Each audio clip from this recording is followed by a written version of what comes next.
para o Ribas, que estava aqui, para a Márcia, para o aparelho que mudou, os cabos, o meu computador, por favor, gente, porque foi difícil, viu? Muito obrigada para vocês.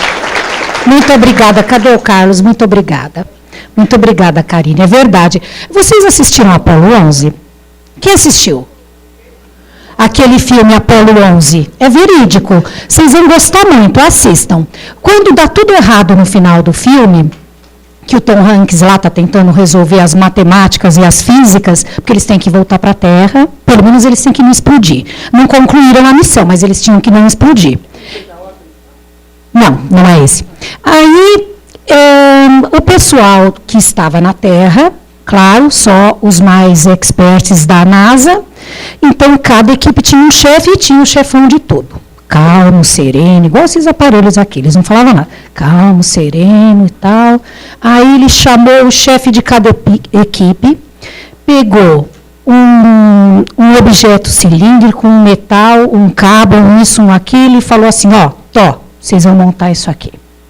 Um olhou para a cara do outro, foram para uma sala, e mexe, mas como que vai entrar esse quadrado nesse, naquele, e mexe, e o pessoal lá em cima tentando não explodir, tentando reverter, fazendo conta. O pessoal da Terra conseguiu. Ou seja, além de serem inteligentes, eles uniram forças. Então, foi um pouco do que eu vi aqui.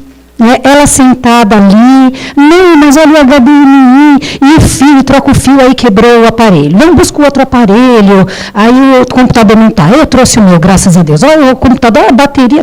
Gente, foi melhor que Apolo 11. Vocês tinham que ter filmado isso. E quem não assistiu, assista, porque é um exemplo de liderança, de trabalho em equipe, de cooperação, de boa vontade, de tudo. E só uma coisa que tinha aqui a mais é que ela tinha muita alegria aqui. Todo mundo ria e dava passe, e por isso que deu tudo certo, viu? E eu estava falando de estar encarnado, né? Então está todo mundo aí ainda, agora a gente vai voltar. Bom, gente, eu vou apertar ali. Vocês vão me falar se vai funcionar, pelo amor de Deus, eu não vou nem olhar. Bom, passou? Ai, graças a Deus. Então, a gente vai conversar um pouco sobre os aspectos psicológicos da pessoa que adquire uma doença que era chamada antes incurável. Então, a gente está falando aqui de oncologia, mas também hoje temos, embora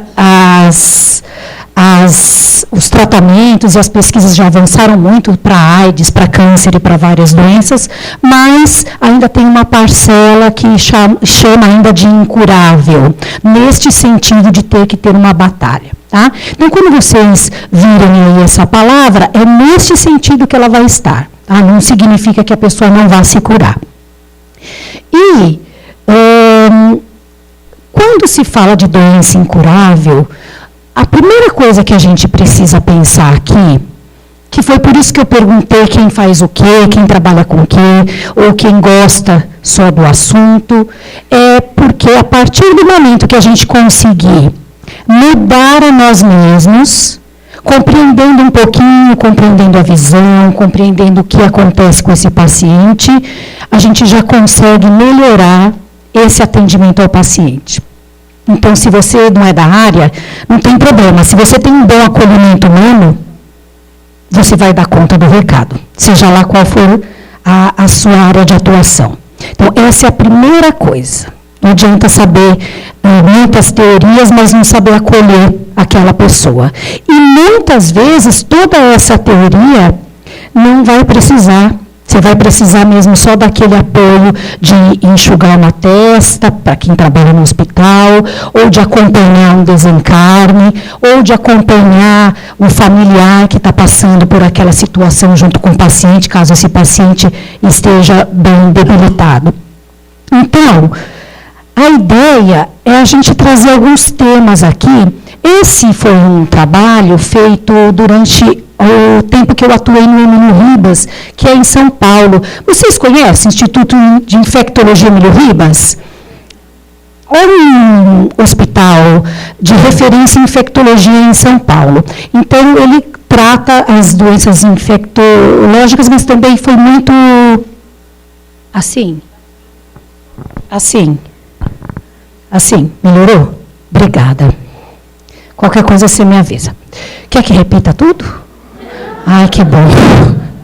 Então, esse hospital, as pessoas internavam com doenças infecto-contagiosas, né? Então, tinha que ter lá todo um tratamento, um trabalho dos profissionais. E, principalmente, depois de 81, né, que foi o primeiro caso notificado de AIDS, começou a ter muitos casos. E os cânceres também aparecem muito em pessoas, em pacientes com imunodeficiência, por exemplo, os portadores de HIV, né? Então, a gente vai estar falando de câncer, mas vocês também vão ver em pessoas que têm outras patologias, mas que também acabaram desenvolvendo um câncer, tá? E, para isso, a gente vai ter que falar um pouco de internação, vai ter que falar um pouco, porque o paciente que chega para vocês, no núcleo nosso lar, ou nos locais aonde vocês vão, em algum momento ele passou por essa situação, ou vai passar. Então, vale a pena a gente entender um pouco, rapidamente, sobre a internação, conceitos sobre morte, que é importante falar sobre isso, vale a pena entender como que é essa dor que o paciente sofre, o que acontece com ele. A dor, acho que todo mundo aqui já teve alguma dor, menor ou maior, mas os pacientes com dores crônicas, a dor é tão intensa que ela acaba afetando ainda mais o psicológico da pessoa. Ela não é. Se a gente não está bem, aí você vai ter que fazer alguma coisa, você fica pior ainda. Se sente debilitado. E isso, para quem não está sofrendo aquela dor até mais importante, mais grave. Então, é preciso entender que aquela pessoa que chega para vocês, ela tem um amontoado de corpos ali, ambulante, mas ela tem um psiquismo que está muito fragilizado. Não dá para a gente pensar assim, ela deve ter feito alguma coisa, por isso que ela está passando por isso. Também, ela não cuidou das mágoas dela, não resolveu o ressentimento. Mas isso é porque o parente, ou a filha, ou etc. Então, é natural que a gente tenha esse movimento. Principalmente quem estuda leis de reencarnação. Muitas vezes a gente fica num processo mais fechado, né? Tendendo a... Que bom que vocês estão fazendo assim. Tendendo a julgar, né, aquela pessoa, já como quem diz assim, bom, essa culpa aí tem alguma causa, né? E a ideia é que a gente entenda o que está acontecendo. A gente já viu, né, a Cláudia já falou um pouco da forma de energia através da física, o doutor Sérgio também fala muito sobre a consciência ser uma forma de energia. Então, a gente tem, isso para dizer que a gente tem na literatura, na ciência, pessoas que já estão pesquisando, que já pesquisaram, na verdade, como é a consciência, como é essa forma de energia que a gente exprime e expressa também. Então, por exemplo, vocês talvez tenham ouvido falar do Raymond Moody Jr., já ouviram falar? Já. Então, é um pesquisador que ele pesquisou 150 casos que ele chama sugestivos de reencarnação. Faz tempo isso. Um dos casos era do Brasil. Então, vou falar rapidamente, não sei se todos já conhecem, mas eu vou falar rapidamente. Ele ia no local, aí a pessoa falava, olha... Ela está lembrando, ela está dizendo que a mãe dela, assim, e a mãe dela está lá não sei aonde. E o irmão dela, e o pai dela, e eles fazem isso, fazem aquilo, e ela está dizendo que aqui não é a casa dela, que é a casa dela, tal e tal e tal. Aí ele ia até o local para verificar essas situações. E isso ele foi fazendo com cada paciente, por isso que o título foi 150 casos sugestivos de reencarnação. E chegava lá, comprovava a pessoa que ela falava, o jeito que era, a marca de nascença, a casa e etc. Então, muitas pessoas têm interesse, né, em aprofundar, em pesquisar. E mesmo que a gente não tenha nenhum interesse nisso, nessa parte mais científica, basta saber que aquela pessoa tem um psiquismo, que aquela pessoa tem um aspecto biológico, um aspecto social e um aspecto energético que vão fazer com que ela se comporte de tal ou qual forma, dependendo do que tiver afetado nessas áreas da vida. E tem uma frase que eu gosto muito do Rubem Alves, e quem vai ao hospital é assim, né? Você foi internado, aí você está lá no leito 10. Você é o João do leito 10.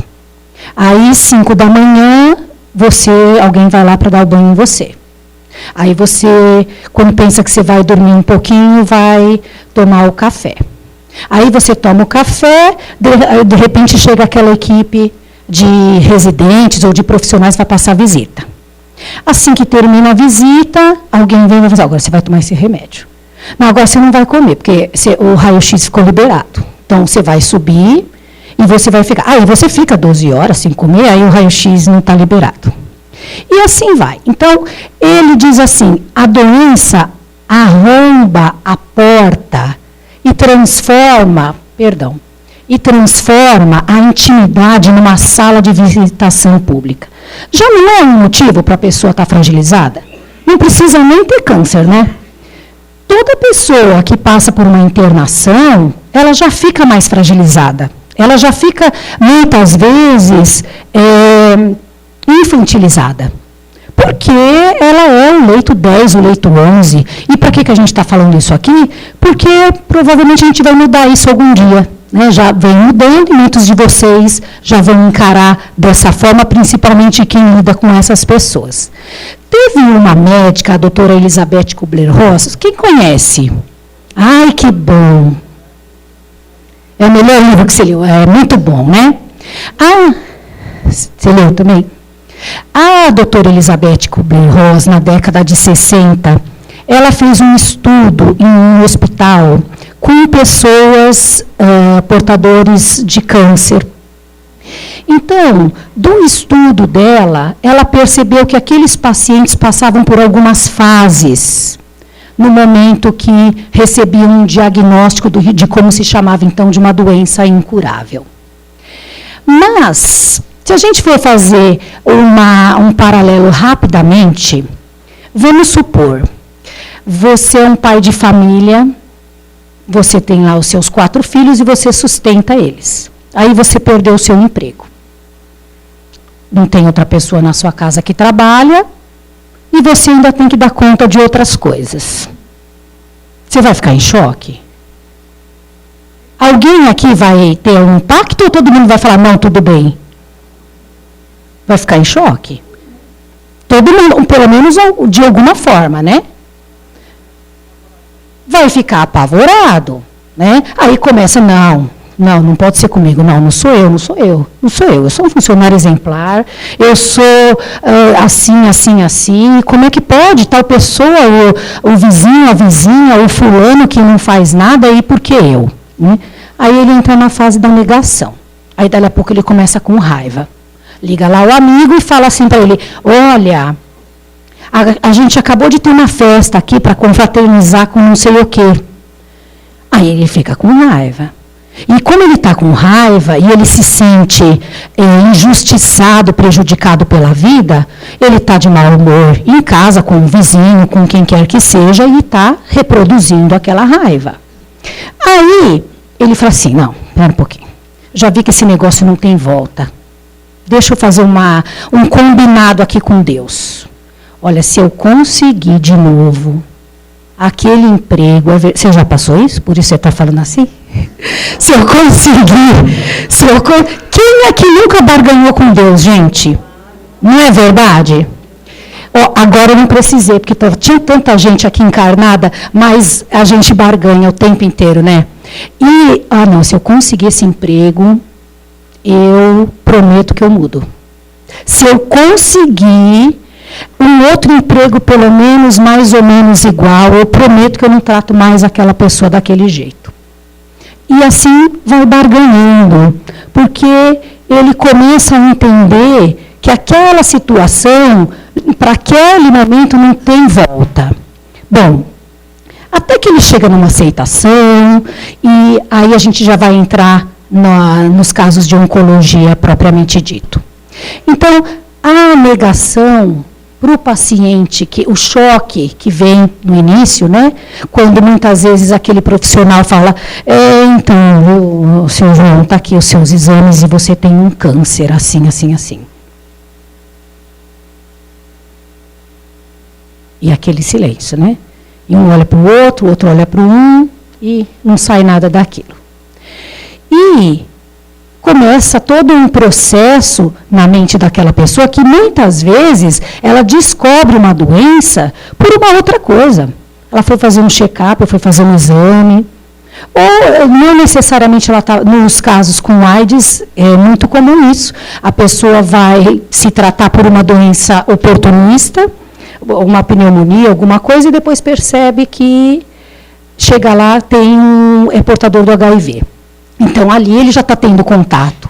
E aí ele começa com essas fases, e muitas pessoas vão refazer exames, muitas pessoas vão desacreditar, muitos vão abandonar, porque eles acham que não tem nada. E aí cabe a cada um de nós aqui, cada um de vocês, entender que momento essa pessoa está para tentar esse acolhimento, porque essa não é a fase que a gente fala, você não está querendo saber, né? Você não está querendo saber. Olha, negação é um mecanismo de defesa inconsciente que indica o grau de dificuldade que a realidade causa para aquela pessoa. Ponto. Então, não é uma coisa assim como a gente fala no popular, né? A pessoa está negando, não está querendo aceitar. Tem um processo interno aí bem importante. Então, vale a pena a gente poder acolher nesse momento. A raiva nós já falamos. Aí você está lá no hospital e começa a reclamar da agulha, porque está furando demais, aí você reclamou uma coisinha assim, ou você olha para a enfermeira, para o enfermeiro, e não está bem, não trata ele bem, aí o que você é? É o paciente difícil. Né? O paciente difícil. Ah, esse aí não colabora. Ih, já vou eu lá no paciente. Ó, está tocando a luz do paciente difícil, vai lá, vai você. E a gente acaba, sem perceber, deixando de entender esses sentimentos. Por que outros estão bem e eu devo estar aqui?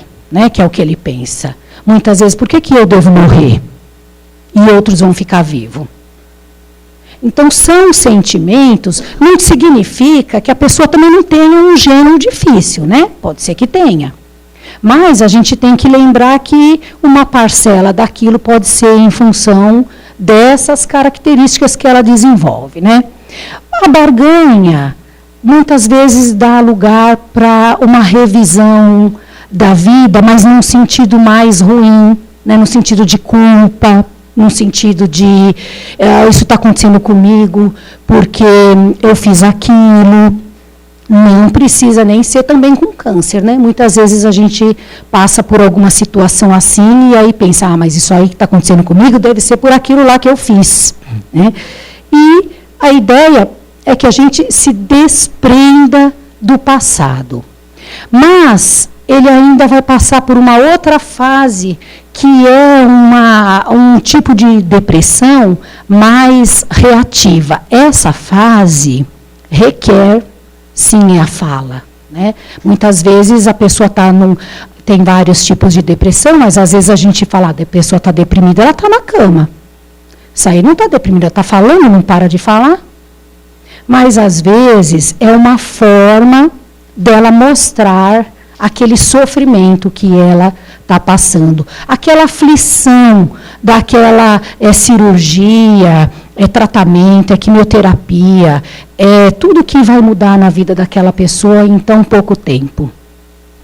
Depois, disse que tem uma preparação, algum entendimento já, mas que também acaba trazendo uma depressão, porque é um entendimento de que, de fato, aquela pessoa tem que fazer um tratamento mais invasivo e que e tem uma possibilidade de ela perder pessoas, fora o que ela já perdeu, né, o emprego, a vida social, muitas vezes, e etc. Então, ela acaba, nesse momento, necessitando exteriorizar o pesar. Aí a gente fala assim, não fala assim, imagina. Aí a pessoa está querendo falar assim, olha, sabe, eu andei pensando se eu morrer. Mas nem fala nisso, imagina, você vai ficar ótima. Mas acontece muitas vezes que aquela pessoa está sofrendo, ela está vendo que ela está piorando, ela está sentindo aquilo. Quem que está em negação aí, né? A gente tem uma dificuldade de lidar com o silêncio, né? Tem que preencher aquele silêncio ali. E eu não estou querendo dizer que a gente não possa dar esperança para aquela pessoa, que nós vamos ver é a fase mais importante de todas elas. Mas, se a gente souber ouvir aquele paciente e entender entre linhas o que ele está passando, a gente consegue muitas vezes proporcionar a aceitação. Aí, às vezes, a pessoa fala, não, eu não quero mais assim sair muito, eu já estou mais em casa, estou querendo ficar um pouco mais, ou um pouco mais no hospital. Às vezes a gente até confunde com depressão, né? Mas pensa bem, pessoa que conseguiu chegar nessa fase, ela está num estado mais de paz mesmo, né? De entender os caminhos da vida dela. E aí, muitas vezes o silêncio, se é um paciente ainda hospitalizado, é um toque, é aquela visita, às vezes que não fala nada. Quando esse trabalho foi feito, em 96, essa pesquisa ela foi feita do momento do diagnóstico até a morte do paciente. Então, foi durante um ano inteiro, todos os dias, né? Você tem um vínculo com o hospital e você tem que fazer a parte teórica e também a parte prática, a casuística, a estatística, aquelas coisas todas. Então, é muito gratificante a gente, quando tem uma pessoa que chega nessa fase. É assim, desconfortável você perceber se a pessoa morreu, por exemplo, na fase da raiva, da revolta, porque você fala, que pena, né? A gente poderia tentar proporcionar alguma coisa, porque a família passa por tudo isso, porque sempre vai ter alguém que fica para contar aquela história e dizer como é que a pessoa foi. Então, vale a pena a gente tentar explorar bem a esperança. A doutora Elizabeth Kubler-Ross sempre escrevia que a esperança era o mais importante. Naquele ano, tinha era uma senhora, não sei se chamava representante, mas que morava no Brasil e que tinha estado com a Elizabeth Kubler-Ross nessa época e feito tudo. Então, a gente ia visitar, né, fazia parte até do negócio do hospital lá, ia visitar a mulher na casa dela, ela contava e tal, de como era ela. É muito bom, né, você poder ouvir um pouco do que a pessoa sentia quando ela estava escrevendo. E ela dizia que a esperança era a parte mais importante do acolhimento, daquilo que você vai passar. Mas a gente não passa esperança só falando. A gente passa de todas as formas, né? No cuidado que você está fazendo, na forma que você está levando o café para aquela pessoa. De várias formas a gente consegue passar a esperança. E aí os familiares. Então, você é o familiar da pessoa que está com câncer, passa por tudo. E tanto para o paciente como para o familiar, não necessariamente nessa ordem. Às vezes a pessoa vai pela raiva, depois ela vai para a esperança, aí ela volta. Às vezes já tem uma aceitação mais pronta. Essa ordem que ela estipulou é para ter uma ideia do geral, mas elas intercalam. E com a família, a mesma coisa. Então, o familiar também precisa de acolhimento. Uma pergunta, uma dúvida. No trabalho que vocês fazem, tem algum tipo de acolhimento com a família? Tem? Tem?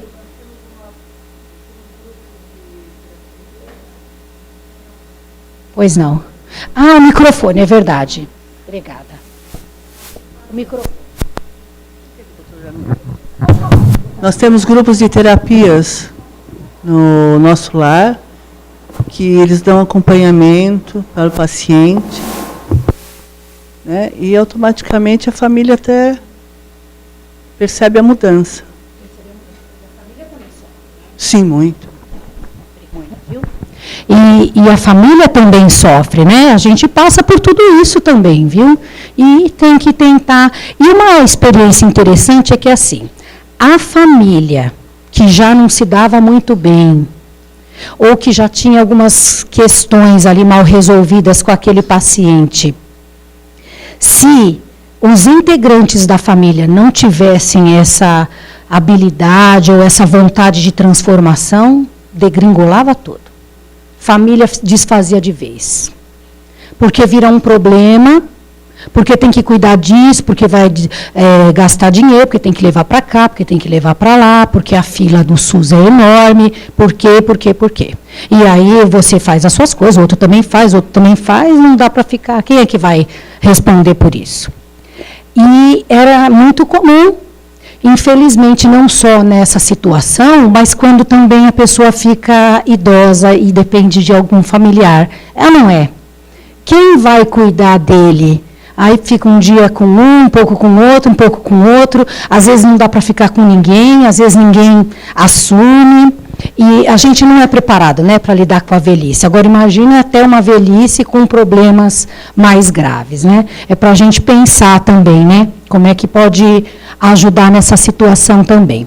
Então, a família, eu digo, aqui está escrito...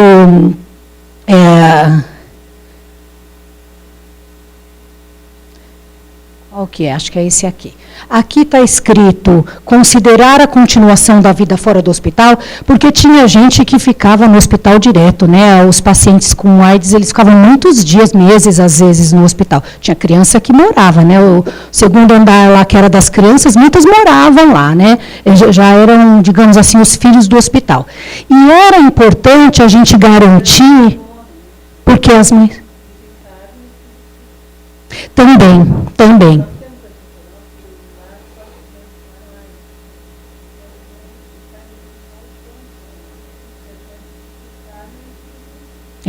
Ela está dizendo que eles têm no grupo Nosso Lar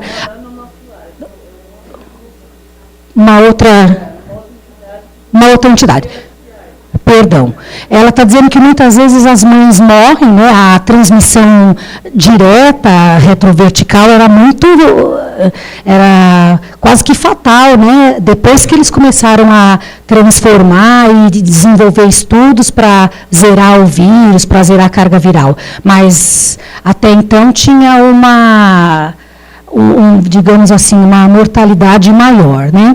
Porém, crianças lidam melhor com câncer ou com outras patologias. Por quê? O que vocês acham? Por que criança lida melhor? Não tem pensamentos ruins? Não tem muita consciência. O que mais? Uma proporção diferente. O que mais? Desculpa, não ouvi. Tem menos preconceito. Tem mais alegria. Muito bom. O que mais? Hã? A visão, ela falou, pois não.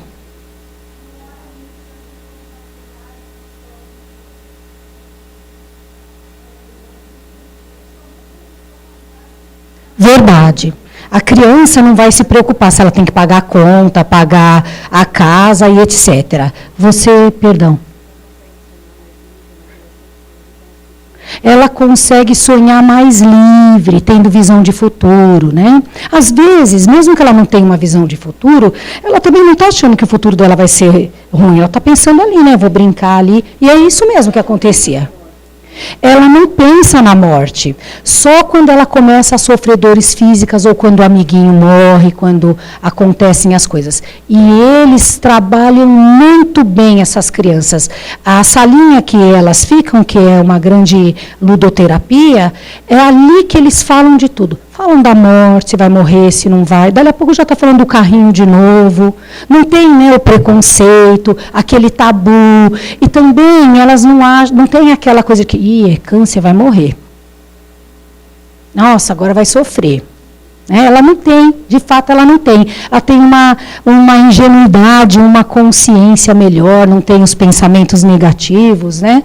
Então, vale a pena de vez em quando a gente resgatar a criança interior e lembrar que a gente já foi daquela idade e que se fosse naquela idade você ia pensar assim. Então, vale a pena você transformar, né, e ajudar as pessoas a transformarem. Bom, ali, acho que as pessoas falaram de uma forma bem importante a parte biológica, né? Quando a gente atende uma pessoa, que se diz, o atendimento é biopsico, socioespiritual. Então, você está entendendo que aquela pessoa tem uma questão biológica, né? Ela tem lá uma doença, ou um transtorno, ou uma síndrome, enfim, ela que vai afetar, né, essas áreas todas é a pessoa, é tudo interligado, a gente divide só para ficar didático, né? Aí, psicológico, é tudo que diz respeito àquela área, vou voltar para vocês. Não.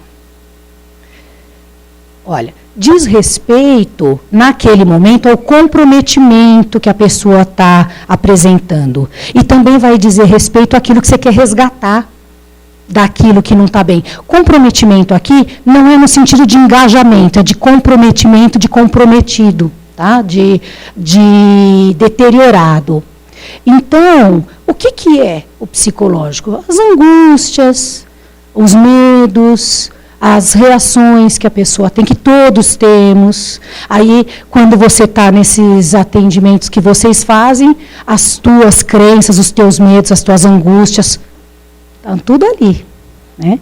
Ainda mais se a gente lembrar que é uma ambiência espiritual e que está todo mundo jogando ali naquele espaço aquilo que pensa, lembra da consciência como uma forma de energia?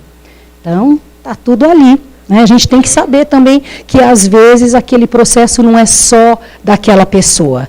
E também, às vezes, está mobilizando na gente alguma coisa e por isso a gente também está sentindo daquela forma, né? O social, é a família, a escola, é tudo que a pessoa faz, é o que ela tem. Isso também é importante, quem for, por exemplo, da psicologia, quem trabalhar com isso, entender como é que ficaram essas áreas da vida da pessoa. Como é que ela está fazendo? Se ela ia na escola, ou se ela não ia, se ela saía, como é que está a vida dessa pessoa? Porque vai interferir muito, né, nas coisas que ela faz. E o espiritual? Peraí, deixa eu tirar daqui. Pronto. O que é a espiritualidade? O que é espiritualidade? O que é espiritualidade? Transcendência, essência. Que mais?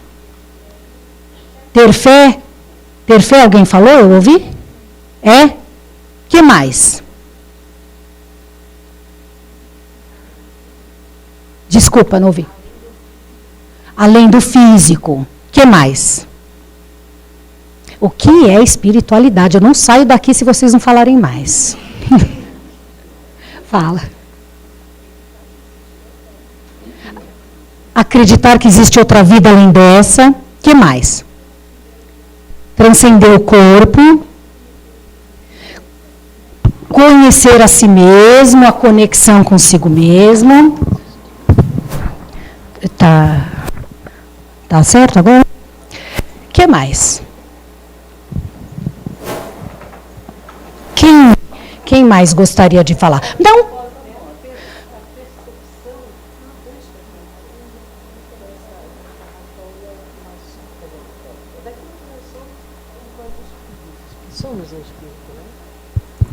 Perceber isso.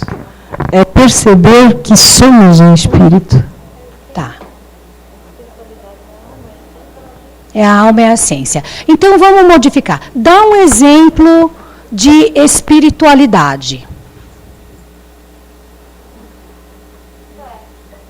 Oi?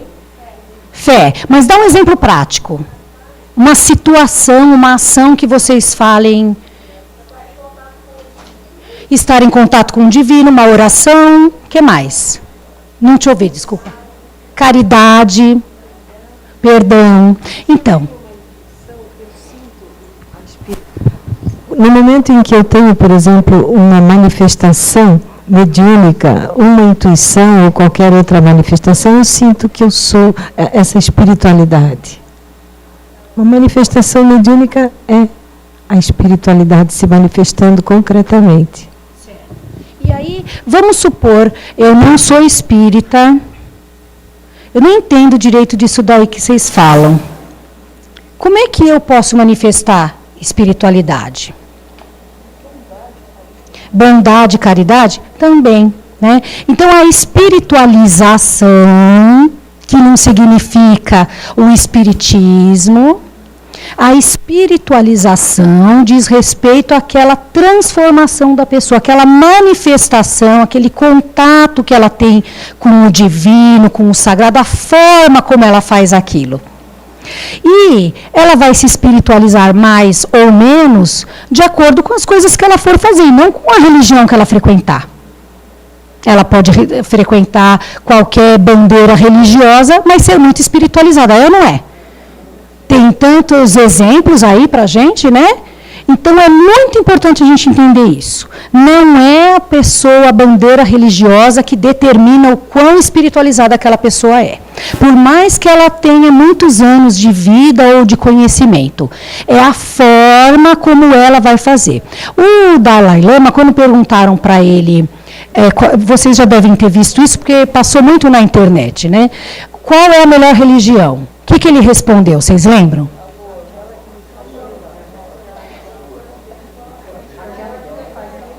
Então, vocês estão falando também várias coisas. Ela está falando aquela que me faz melhor. Ele respondeu assim, para o Leonardo Boff. Não sei se vocês lembram desse na internet, no diálogo. Ele respondeu assim, aquela que te transformar numa pessoa melhor.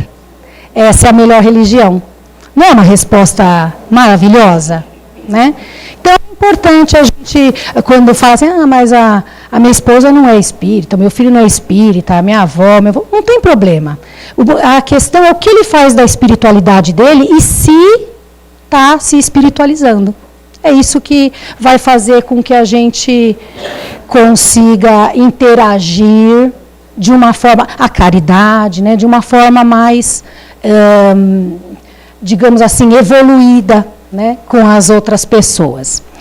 Mas, às vezes a gente está doente. Então, eu tenho que entregar um trabalho muito importante, uma planilha de custos lá na minha empresa.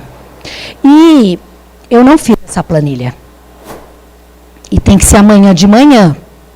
Então, se eu não entregar essa planilha, aí eu começo a meio passar mal, eu começo a ficar ruim. Alguém já viu essa história? Aí adoece. Né? Olha, chefe, eu não vou poder ir. Realmente eu adoeci e tal. Então, até nas pequenas coisas, olha, isso é para mim, é para vocês, é para todo mundo, viu? Não é só para a pessoa que sofre de uma doença. Quantas vezes a gente não utiliza aquela doença como um benefício? E os estudiosos chamaram isso de ganho secundário da doença. É aquilo que você obtém com aquela situação. Não é para ser pejorativo, não é que é uma questão negativa. E nem necessariamente a pessoa está fazendo aquilo de propósito. Às vezes ela pode até mentir que está doente e não está. Mas quando de fato ela adoeceu, a gente tem que entender o que está por trás daquilo. Porque as nossas doenças, elas têm uma ligação, elas representam uma ideia, afeto, que a gente está vivenciando ou deixando de vivenciar. Então, tudo que a gente tem, mesmo aquela gripe que a gente tem de vez em quando, ela está dizendo de alguma coisa ali que a gente está precisando e não está conseguindo legitimar aquela necessidade. E aí, era muito comum ouvir isso, né? Vocês também devem ouvir. A pessoa fala assim, está internada, né? Bom, o que mudou, né, na sua vida, nos seus familiares? Ah, agora meu filho vem me visitar. Agora ele vem me visitar, eu estou aqui e tal. Agora, minha filha não falava com não sei quem, nossa, agora ela veio. Não é verdade? Agora, e sempre acontece alguma coisa. E, gente, é claro, vocês já devem ter pensado nisso, ninguém em sã consciência vai falar assim, eu vou ter um câncer para o meu filho vir me visitar. Pelo amor de Deus, não é esse o mecanismo. Mas aquele resultado de uma vida, de um relacionamento, como o Dr. Sérgio falou, às vezes é um resultado e às vezes é uma necessidade de algo que não resultou em nada, que não teve um resultado. Mas tudo isso a gente precisa entender, porque se não entender, se a pessoa começa a ver vantagem naquele benefício que ela está obtendo com a doença, o que acontece? Ela não sara. Não sara. Vale a pena ter essa depressão. Não vou trabalhar, minha esposa, meu marido vai fazer tudo o que eu quero, vale a pena. Ela não sara. E, repito, não dá para a gente falar para a pessoa, eu sei porque que você está com essa depressão, porque você não quer trabalhar. Lembra dos mecanismos de defesa inconscientes e que tem toda uma história aí para ser entendida. E se a gente também não fizer isso, a gente não ajuda a pessoa a sair daquela fase, não adianta nada. Aí vai ser um conteúdo seu brigando com o conteúdo da pessoa. Sabe, eu estou percebendo que ela não quer nada.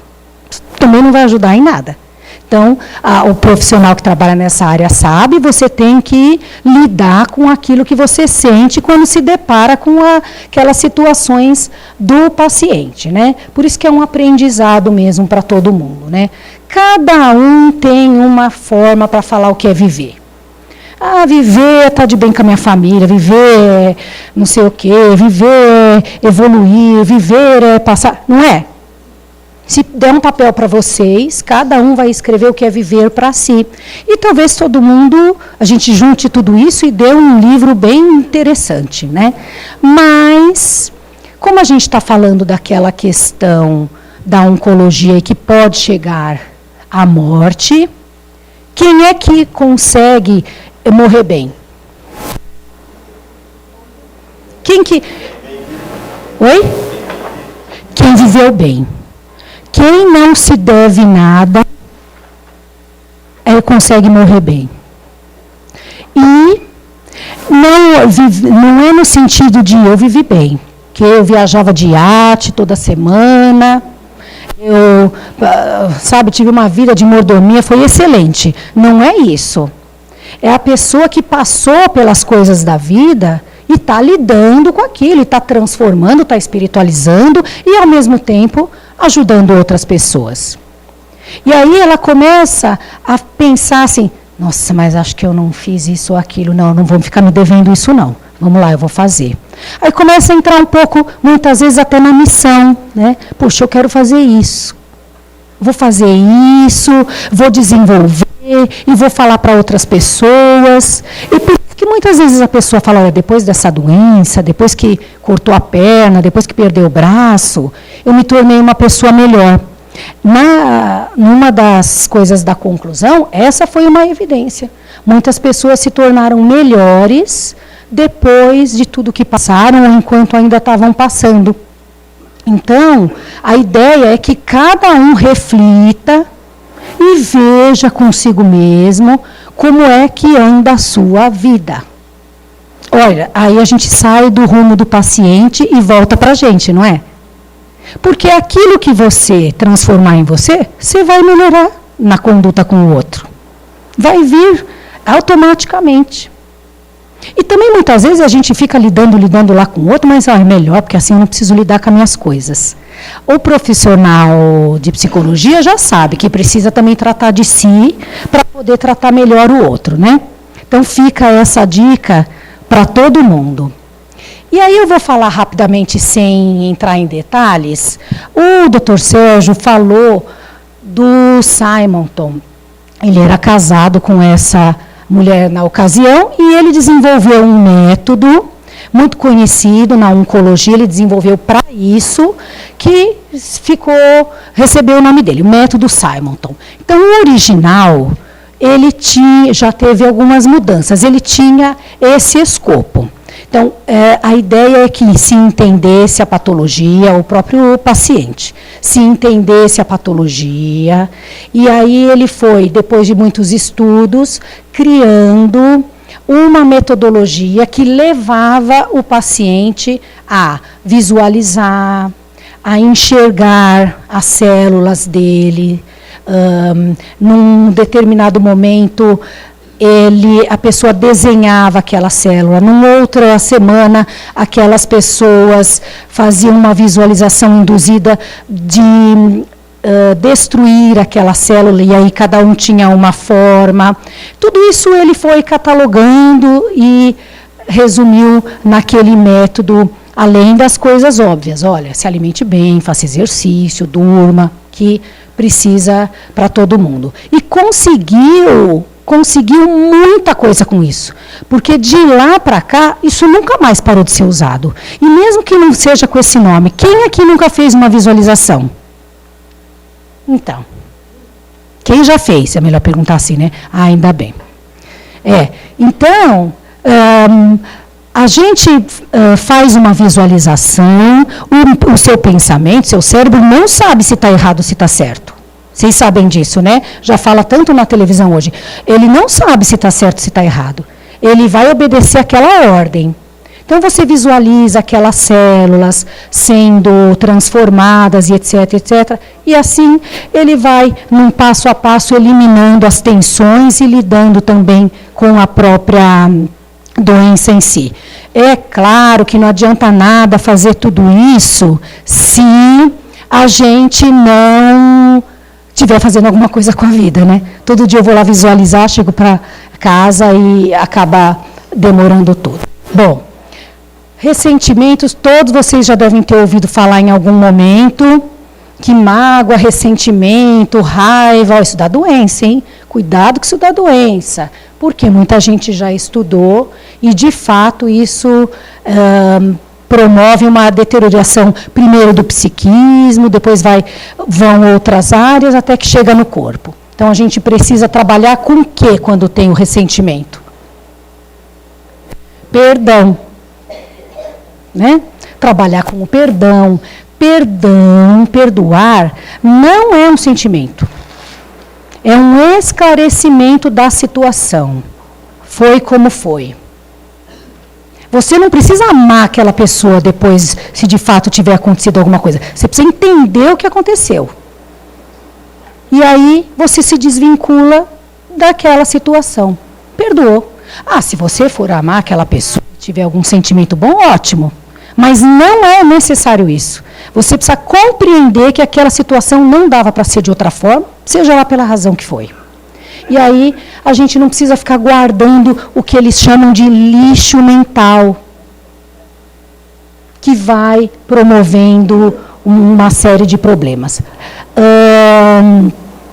Já tem, assim como vocês, né, que levantaram a mão, a gente conhece muitos locais que... aqui está o nome do painel mais, nós aqui, já tem muitos locais, né, que integram essa visão na prática da ciência e espiritualidade, embora a gente ainda tenha muito o que fazer, mas não pensem que vocês estão sozinhos. Quando eu conversava aqui com a colega, ela falava, mas na rua se a gente fala alguma coisa, fala, isso daí, espírita, né? É só a gente se desvincular do rótulo e entender o contexto geral, né? Aí acaba ficando um pouco mais fácil. Para que serve tudo isso que eu falei? Para que serve? Obrigada.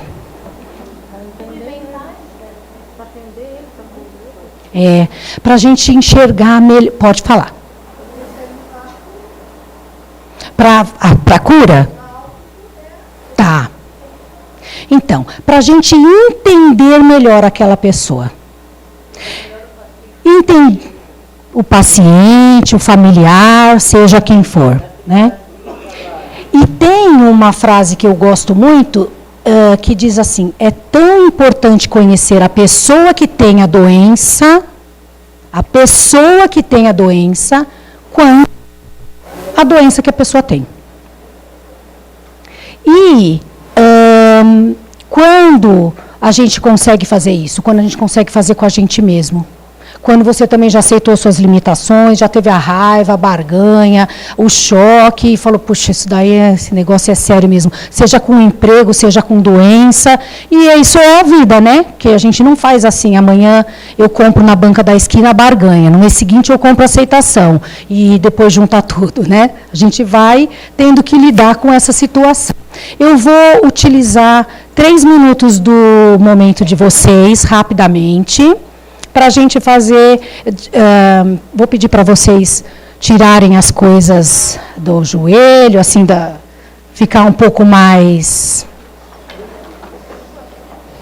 um pouquinho mais, isso, relaxados.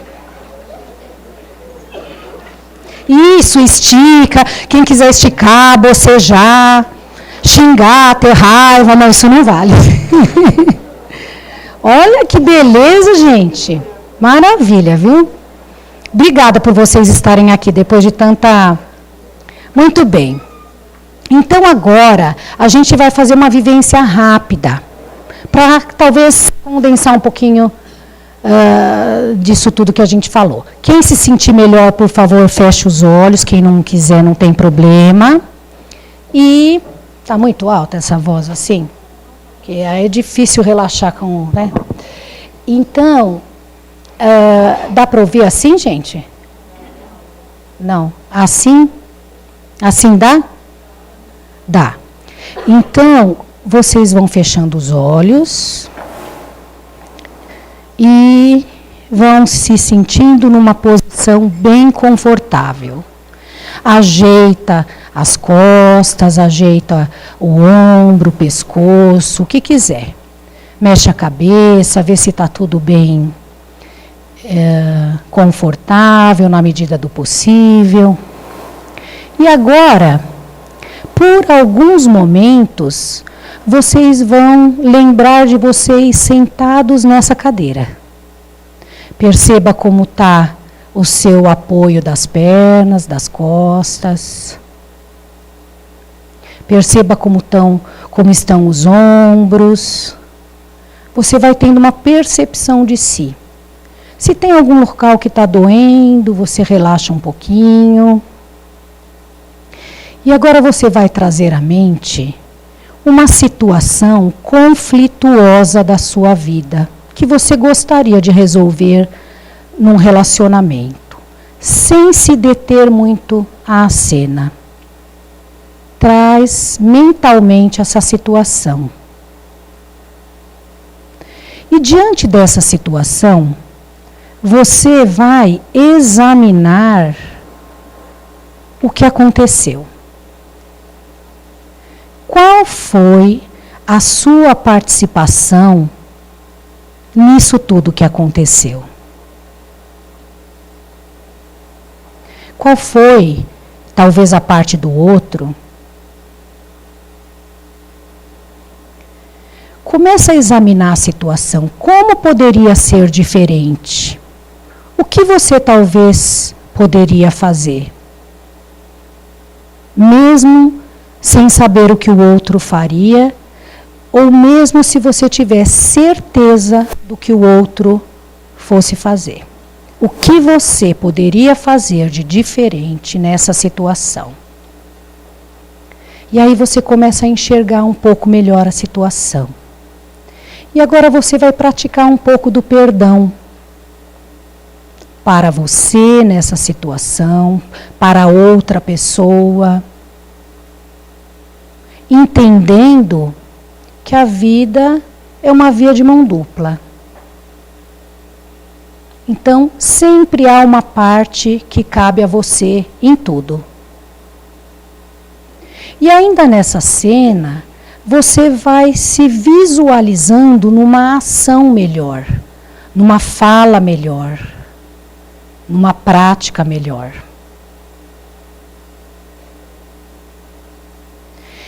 E então, você começa a envolver essa pessoa em luzes.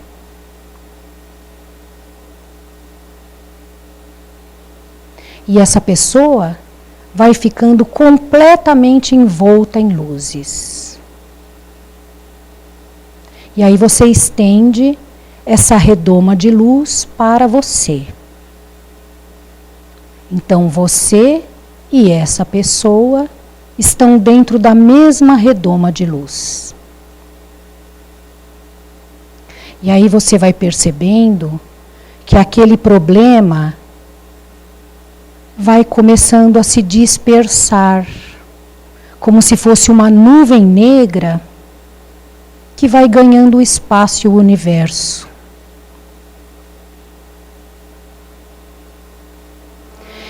E quanto mais vai se dispersando, até que você não possa ver mais. E você volta o seu pensamento para essa redoma. E aí você vai começar a agradecer. Vai experimentar gratidão pela vida, pelo planeta que te acolhe, pelas pessoas, pela sua família, pelo que você tem, pelo que você é. E você vai começar, mais uma vez, a expandir essa gratidão. Pelos seus ancestrais, pelos seus descendentes. E de maneira que você vai deixando no universo um pouquinho da sua contribuição para uma energia melhor. E aí você vai voltando de novo para a cena, você vai percebendo essa cena e se despedindo dessa cena. E de novo percebendo o seu corpo sentado na cadeira. De novo percebendo o peso dos ombros, das costas, o seu apoio. E quando você quiser, pode abrir os olhos. Todos estão bem? Todos bem? Alguém não está bem? Então, gente, seria muito legal, numa outra oportunidade, quem sabe, a gente falar da vivência, fazer outras vivências e conversar um pouco sobre o que vocês sentiram. Não é a proposta agora, eu queria mesmo era passar alguma coisa para vocês. Eu estou muito agradecida por estar aqui, viu? Muito agradecida por vocês estarem aqui também, e eu espero que a gente se encontre aí muitas vezes, viu?